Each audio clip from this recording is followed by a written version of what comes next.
उत्तर प्रदेश की राजनीति में बंदर की तरह कभी इस टाल कभी उस टाल पर छलांग लगाने वाले नेता की अगर बात करेंगे तो जो सबसे पहले नाम आएगा वो सुभाषपा के अध्यक्ष ओम प्रकाश राजभर का आएगा। कभी बीजेपी के साथ कभी सपा के साथ और फिर वापस एनडीए के पाले में चले जाते हैं। राजभर की राजनीति का एक ही नियम है, जहाँ फायदा वहाँ कदम। लेकिन जैसे जैसे 2027 के विधानसभा चुनाव करीब आ रहे हैं, यूपी की राजनीति में एक नया ट्रेंड देखने को मिल रहा है। एक तरफ दिल्ली में सपा के वरिष्ठ विधायक ओम प्रकाश सिंह के साथ ओम प्रकाश राजभर और उनके बेटे अरविंद राजभर की गुप्त और सौहार्दपूर्ण मुलाकात होती, तो अगले ही दिन लखनऊ में मुख्यमंत्री योगी आदित्यनाथ के सामने राजभर मुस्कुराते हुए हाजिरी लगाते हुए नजर आते हैं। तो ऐसे में सवाल उठना तो लाजमी है, क्या ओम प्रकाश राजभर 2027 से पहले अपनी सियासी नाव को सुरक्षित करने के लिए इधर उधर भटक रहे हैं? क्या सत्ता में रहते हुए भी उन्हें भविष्य को लेकर असुरक्षा महसूस हो रही है? इसका अंदाजा सोशल मीडिया पर आई दो तस्वीरों के माध्यम से आप समझ सकते हैं। पहली तस्वीर आती है नई दिल्ली के यूपी भवन से, जहां सपा के दिग्गज नेता और जमनिया विधायक ओम प्रकाश सिंह, जो कई बार से लगभग 7 बार से समाजवादी पार्टी से विधायक है और समाजवादी पार्टी के और अखिलेश यादव के करीबी नेताओं में से,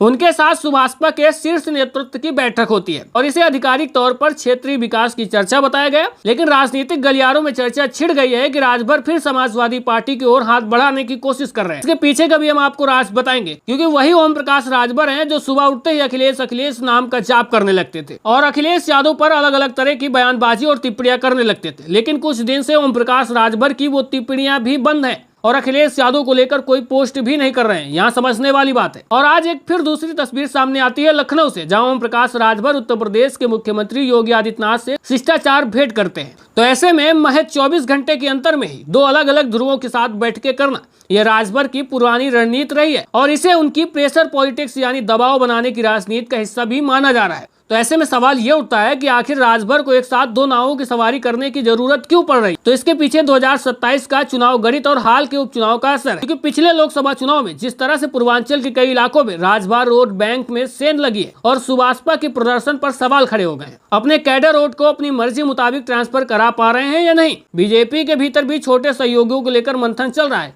तो ऐसे में राजभर जानते हैं कि 2027 में बीजेपी के साथ अगर सम्मानजनक सीटें नहीं मिली तो उनके पास विकल्प खुला होना चाहिए और इसीलिए ओम प्रकाश राजभर अब अखिलेश यादव को लेकर नरम नजर आ रहे हैं। क्योंकि जो ओम प्रकाश राजभर सुबह होते ही अखिलेश यादव का नाम लेकर तीखा टिप्पणियां करने लगते थे और अखिलेश यादव ने इसको लेकर कहा भी था कि भारतीय जनता पार्टी अपनी सोची समझी रणनीति के तहत अपने जो सहयोगी दल है उनकी बार्गेनिंग पावर खत्म कर रही है। यानी ओम प्रकाश राजभर जब रोज अखिलेश यादव पर बयानबाजी करेंगे तो ऐसे में अखिलेश यादव भी चाहेंगे कि इस तरह के नेता हमसे दूर ही रहे और अपने गठबंधन में इस तरह के नेताओं के लिए एंट्री बंद कर देंगे तो जाहिर तौर पर भाजपा जितने सीटें देगी ओम प्रकाश राजभर को उनको लड़ना पड़ेगा। और ये बात अब ओम प्रकाश राजभर को भी समझ में आ गई और इसीलिए उन्होंने भी अखिलेश यादव पर तीखा टिप्पणी करना बंद कर दी, जिससे भविष्य में उनके लिए समाजवादी पार्टी में दरवाजे खुले रहे। हालांकि ओम प्रकाश राजभर जैसे नेताओं को समाजवादी पार्टी वापस लेगी या नहीं लेगी वो अलग का विषय है।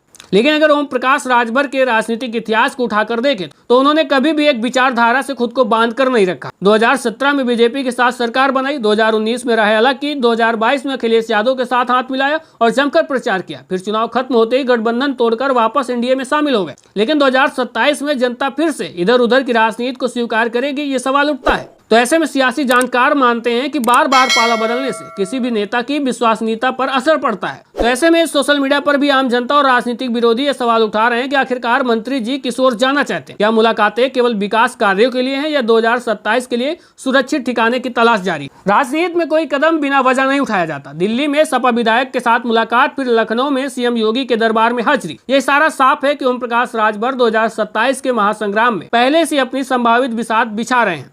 वैसे आपको क्या लगता है, क्या ओम प्रकाश राजभर सच में किसी नए गठबंधन की तलाश में भटक रहे हैं या केवल सोची समझी रणनीति है? अपनी राय कमेंट सेक्शन में जरूर दीजिएगा। साथ में वीडियो को ज्यादा से ज्यादा लाइक और शेयर करके चैनल को भी सब्सक्राइब और फॉलो करिएगा। मिलते हैं फिर एक नई जानकारी के साथ।